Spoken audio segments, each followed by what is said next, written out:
But first, our ongoing investigation into mailbox bandits, and they're obviously getting cocky because we've caught another thief using the same location as last time, but this was a different culprit. I have the mail thieves back again at Westmead. It's a frantic call to police. For the last 2 minutes I've got it on video camera. I'm using night vision, it's hard to see. He's got a pair of tracky pants. As soon as the bandit has bailed, this resident goes downstairs to investigate. Letterboxes are left open, mail is scattered across the ground. They struck again? Yeah, again. What happened this time? Oh, I woke up, looked out, went to get a drink, looked out the window, and sure enough, here he was, just over this side, about here. Just, leaning over, that's all I could see from my view, and then just going through the boxes. It's a scenario that's become all too familiar at this particular block of flats over the last few months. I think they're up to something, Michelle. Time and time again, groups of two come down and raid the boxes, searching for people's personal information. Oh, I think he's got some keys. He seems to be opening a box, and then opening another box, and then looking into everybody's boxes.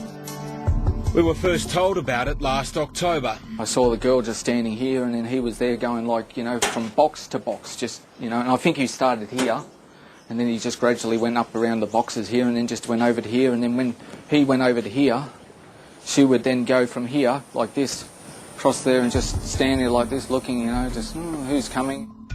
What were the guys doing? Well, basically they were just saying, look, there's stuff hanging out of the box, so they just pull it out, look and see this is from the bank. Is it a bit of a worry? Yeah, of course. Since then, the location has been hit repeatedly, and each time the thieves have got away with enough bank details, legal contracts and credit card statements to steal a number of people's identities. One guy's already told me the banks have been asking him to pay up for certain things and a credit card and stuff like that, and he's had a credit card or somebody has had stolen, so they're after him for something he hasn't done.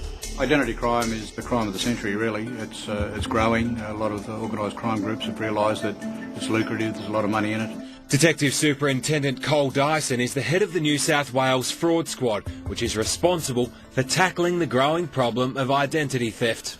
Is it quite normal that a unit block could be targeted by a number of groups? Yes, they have a lot of letterboxes to pick from. What they're seeking is enough information to be able to masquerade as the person who holds all these accounts and go into a bank and say, I need a loan, or I need money from the account.